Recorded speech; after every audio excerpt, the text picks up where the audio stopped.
आइए जानते हैं आज के कुछ प्रमुख अंतर्राष्ट्रीय खबरों को। पहले एक नजर आज की हेडलाइंस पर। पीएम मोदी बोले बीजेपी को 370 सीट, नेहरू, इंदिरा और राहुल गांधी पर तीखा हमला। विपक्ष ने क्या कहा? चंडीगढ़ मेयर चुनाव में अधिकारी ने ऐसा क्या किया कि भड़क गए सीजेआई, मुकदमा तक चलाने की दी चेतावनी। उत्तराखंड में वो 5 फैसले जिनके चलते पुष्कर धामी में दिख रही योगी आदित्यनाथ की झलक। पेपर लीक में 10 साल जेल और 1 करोड़ का जुर्माना। लोकसभा में पेश नए बिल के बारे में ये बातें आपको जाननी चाहिए। बर्फबारी से उत्तर भारत के कई राज्यों में बढ़ी ठिठुरन, इन इलाकों में आज भी बारिश का अलर्ट। इमरान कुरैशी को जेल में करनी होगी मजदूरी, 2 जोड़ी जेल वर्दी भी मिलेगी। हमास के 24 में से 17 बटालियन तबाह, टेररिस्ट कैंप पर कब्जा। नेतन्याहू बोले आतंकियों को उखाड़ फेंकेंगे। कब घटेगी आपकी ईएमआई? आज से शुरू हो रही आरबीआई की बैठक। वनडे टेस्ट में बुरी तरह फेल हुई फाइटर, 5 करोड़ भी नहीं कमा पाई फिल्म। और ऐसे T20 में घटी दिल दहला देने वाली घटना, कनपट्टी पर बंदूक रख इस वेस्टइंडीज खिलाड़ी से हुई लूटपाट। प्रधानमंत्री नरेंद्र मोदी ने दावा किया है कि आने वाले लोकसभा चुनाव में भारतीय जनता पार्टी 370 सीटें हासिल करेंगी। उनके मुताबिक बीजेपी की अगुवाई वाले एनडीए को 400 से ज्यादा सीटें मिलेगी। राष्ट्रपति के अभिभाषण पर धन्यवाद प्रस्ताव पर हुई चर्चा का जवाब देते हुए प्रधानमंत्री मोदी ने कहा कि विपक्ष ने लंबे समय तक वहां रहने का संकल्प ले लिया है। प्रधानमंत्री नरेंद्र मोदी ने सबसे तीखा हमला मुख्य विपक्षी दल कांग्रेस पर किया। अपने भाषण में उन्होंने पूर्व प्रधानमंत्री जवाहरलाल नेहरू और इंदिरा गांधी से लेकर राहुल गांधी तक को निशाने पर लिया। पीएम मोदी ने राहुल गांधी का नाम लिए बिना कहा कि एक ही प्रोडक्ट बार बार लॉन्च करने के चक्कर में कांग्रेस की दुकान पर ताला लगने की नौबत आ गई है। चंडीगढ़ मेयर चुनाव में कथित धांधली के मामले पर सुप्रीम कोर्ट ने सोमवार को अपनी नाराजगी जाहिर की। चीफ जस्टिस डीवाई चंद्रचूड़ ने कहा कि लोकतंत्र की हत्या की जा रही है, इसकी इजाजत नहीं दी जा सकती। उन्होंने प्रिसाइडिंग ऑफिस के उस वीडियो पर भी टिप्पणी की जिसमें वह कैमरे को देख देख कर मत पत्र पर कलम चला रहे हैं। ऐसा करते उनका एक वीडियो सामने आया है जिसमें उन्हें स्पष्ट रूप से कलम चलाते देखा जा सकता है। आम आदमी पार्टी ने सुप्रीम कोर्ट में चुनाव के परिणाम को रद्द करने, तमाम रिकॉर्ड को जब्त करने और नए मेयर की कामकाज पर रोक लगाने की मांग की थी। इस मामले पर सोमवार को चीफ जस्टिस डीवाई चंद्रचूड़ की अगुवाई में 3 जजों ने सुनवाई की। बेंच के सामने प्रिसाइडिंग ऑफिसर के वीडियोस भी पेश किए गए जिसे देख सीजेआई आग बबूला हो गए। उत्तर प्रदेश में योगी आदित्यनाथ की सरकार बनने के बाद कई मोर्चों पर यूपी सरकार के तेवर बदले दिखाई दी। कानून व्यवस्था से लेकर भ्रष्टाचार के खिलाफ अभियान तक में प्रशासनिक स्तर पर तेजी लाने की कोशिश की गई।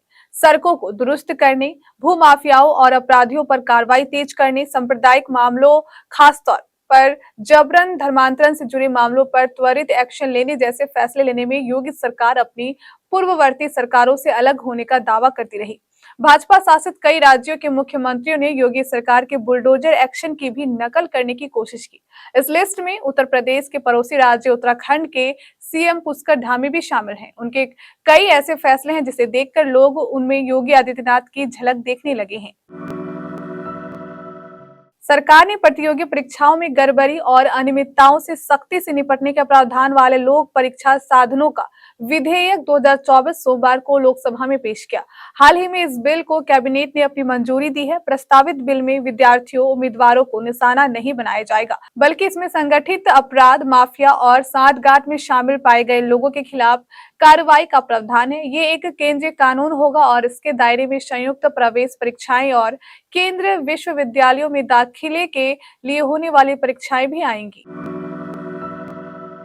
उत्तर भारत के कई राज्यों में फिलहाल ठंड से राहत मिलने के आसार नहीं है। देश के कई हिस्सों में वेस्टर्न डिस्टर्बेंस के असर के चलते बारिश देखने को मिल रही है। वहीं पहाड़ी क्षेत्रों में भारी बर्फबारी हो रही है जिसका प्रभाव उत्तर भारत के मैदानी क्षेत्रों में भी देखने को मिल रहा है। हालांकि देश के कई राज्यों के न्यूनतम तापमान में बढ़ोतरी भी हुई है। मौसम विभाग का कहना है कि बर्फबारी की वजह से आने वाले दिनों में देश के उत्तरी राज्यों में शीतलहर और घने कोहरे की स्थिति बन सकती है। मौसम पूर्वानुमान एजेंसी स्काईमेट के मुताबिक पश्चिमी विक्षोभ मध्य क्षोभ मंडल पश्चिमी हवाओं में एक गर्त के रूप में बना हुआ है, जो लगभग 71 डिग्री पूर्व देशांतर के साथ 32 डिग्री उत्तर अक्षांश के उत्तर में चल रहा है। वहीं एक प्रेरित चक्रवाती परिसंचरण उत्तर पश्चिमी राजस्थान और आसपास के क्षेत्रों पर है। पाकिस्तान के पूर्व प्रधानमंत्री इमरान खान और उनकी पार्टी के नेता शाह महमूद कुरैशी वीआईपी कैदी होने के बाद भी जेल में श्रम करेंगे।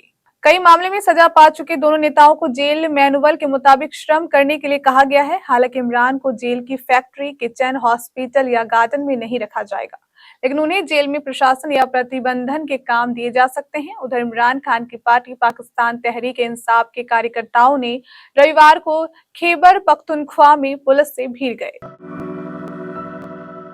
गाजा में इजराइल और हमास के बीच चल रही जंग के 4 महीने पूरे होने वाले हैं, लेकिन दोनों ओर से लगातार हमला जारी है। इजरायली सेना उत्तरी और दक्षिणी गाजा में कहर बरपा रही है। इसमें हमास के लड़ाके तो मारे जा ही रहे हैं, उनके साथ आम लोग भी हताहत हो रहे हैं। इसी बीच इजरायली डिफेंस फोर्सेज ने हमास के उस ठिकानों को खोज निकालने का दावा किया है जहां पर 7 अक्टूबर के हमले के लिए आतंकियों को ट्रेनिंग दी गई थी। इस ठिकाने पर हमास कमांडर मोहम्मद सिनवार का ऑफिस भी था, जो कि टनल नेटवर्क के जरिए जुड़ा हुआ था।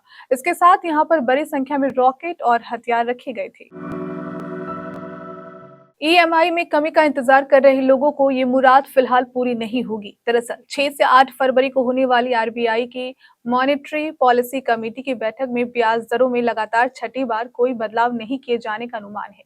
फिलहाल रेपो रेट 6.5% पर है और ये 8 फरवरी 2023 को 25 बेसिस पॉइंट्स की बढ़ोतरी के बाद से एक साल से इसी स्तर पर बना हुआ है और रिटेल महंगाई दर को 4% के लक्ष्य के करीब लाने के लिए इसमें कोई कमी नहीं किए जाने के आसार हैं।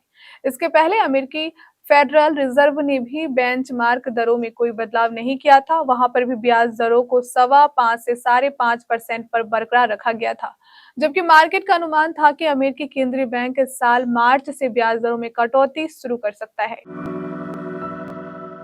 ऋतिक रोशन और Deepika Padukone starrer film fighter box office पर लड़खड़ाते हुए आगे बढ़ रही हैं। शुरुआती 4 दिनों में फिल्म ने अच्छा कलेक्शन किया, लेकिन इसके बाद फाइटर की कमाई में वीकडेज में काफी गिरावट दर्ज की गई। वहीं इस वीकेंड पर एक बार फिर फिल्म की कमाई में उछाल आया और अब ये घरेलू बॉक्स ऑफिस पर 200 करोड़ का आंकड़ा छूने के नजदीक पहुंच गई है। सैंकनिल्क की अर्ली ट्रेंड रिपोर्ट के मुताबिक फाइटर ने रिलीज के 12वें दिन यानी सेकेंड मंडे को महज 3.35 करोड़ की कमाई की। इसी के साथ फाइटर का 12 दिनों का कुल कलेक्शन अब 178.60 करोड़ रुपए हो गया है। दक्षिण अफ्रीका में इस समय SAT20 क्रिकेट लीग का खुमार अपने चरम पर है। इस लीग में फैंस को हर दिन एक से बढ़कर एक रोमांचक मुकाबले देखने को मिल रहे हैं। हालांकि इस लीग के इस रोमांच के बीच एक दिल दहला देने वाली घटना घटी है, जिसमें सभी को चौंका कर रख दिया है। दरअसल वेस्टइंडीज के स्टार क्रिकेटर फैबियन एलन के कनपट्टी पर बंदूक रखकर लूटपाट की घटना घटी है। ये पूरी घटना जोहान्सबर्ग की है। जोहान्सबर्ग के जिस टीम होटल में फैबियन एलन रुके हुए थे, उसके बाहर ये अप्रिय घटना घटी है। फैबियन इस लीग में पार्ले रॉयल्स के लिए खेल रहे हैं। इस दिल दहला देने वाली घटना की जानकारी SAT20 और क्रिकेट वेस्टइंडीज के सूत्रों ने दी।